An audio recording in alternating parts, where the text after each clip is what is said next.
पालन हेब ब्रह्माकुमारी ईश्वरीय विश्वविद्यालय ओडिशा शाखार सुवर्ण जयंती जोगदेवे राष्ट्रपति। प्रजापिता ब्रह्मकुमारी ईश्वरीय विश्वविद्यालय ओडिशा शाखा पक्षर सुवर्ण जयंती उत्सव पालित होगाकू जाउछि। उत्सव को उद्घाटन करने लगे आसंता मार्च 1 तारिख दिन कटक रे पहुंचे राष्ट्रपति द्रौपदी मुर्मू। जवाहरलाल नेहरू इंडोर स्टाडियम रे पालित होब एही सुवर्ण जयंती उत्सव। 3 दिन पर्यंत हेबाकू थिबा एही उत्सव रे राज्य तथा राज्य बाहर शताधिक संख्यक व्यक्ति माने जोगदेवे। मार्च 2 तारिख रे ब्रह्माकुमार हरीश भाई निज दांतरे बस टाणीबार कार्यक्रम रही। उक्त दिन संध्यारे सम्मान समारोह अनुष्ठित होब। मार्च 3 तारिख दिन 50 जन कन्यांकर दिव्य समर्पण समारोह अनुष्ठित होब।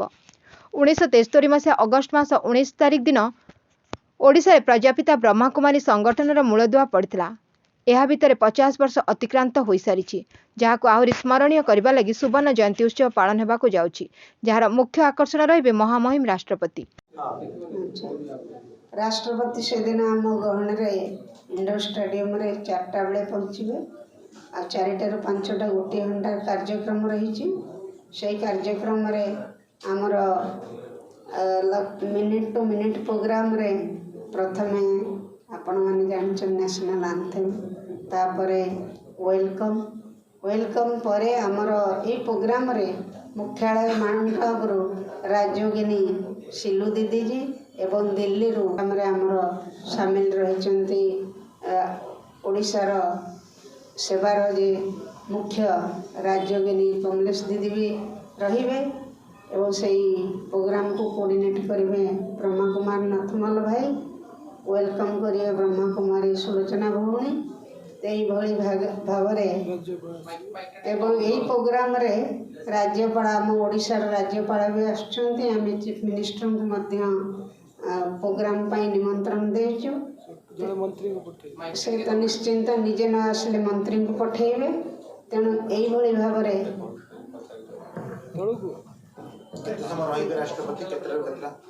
राष्ट्रपति आम गहन 4टार पहुँचे 5टा पर्यंत गोटे घंटार प्रोग्राम अच्छी। तेणु से यही भाव से दिन कार्यक्रम रही। कहली सकाळे आमर ह्यूमन चेन रही मलाचंडिया छकरू बेलवी पर्यंत। द्वितीय दिन ओमफेड पड़िया फुलनखरा पाखे सेठी आमर प्रोग्राम रही।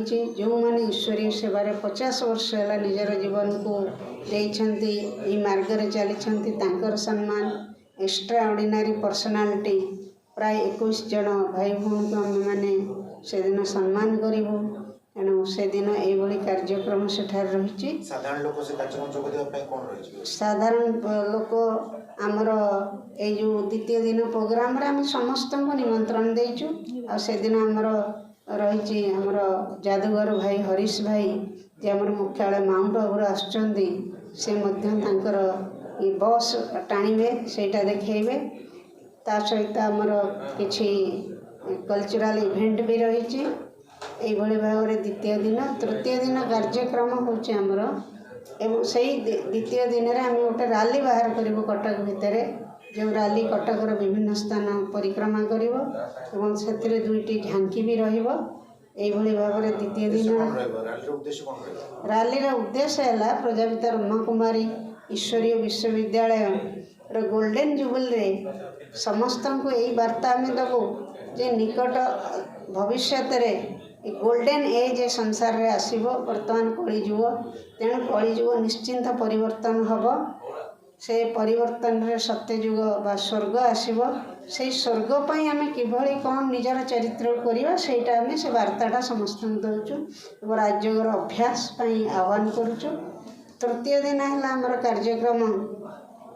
तृतीय दिन कार्यक्रम रे आमर रही ईश्वरीय सेवारे जो भौणी माने बाल ब्रह्मचारिणी जो भौणी माने निजर जीवन को दीर्घ 5 वर्ष ऊर्ध्व है समर्पित करिसेंती सेमानकर दिव्य समर्पण समारोह हम से ओमफेड पड़िया 47 भौणी मानकर सम्मान कार्यक्रम रही।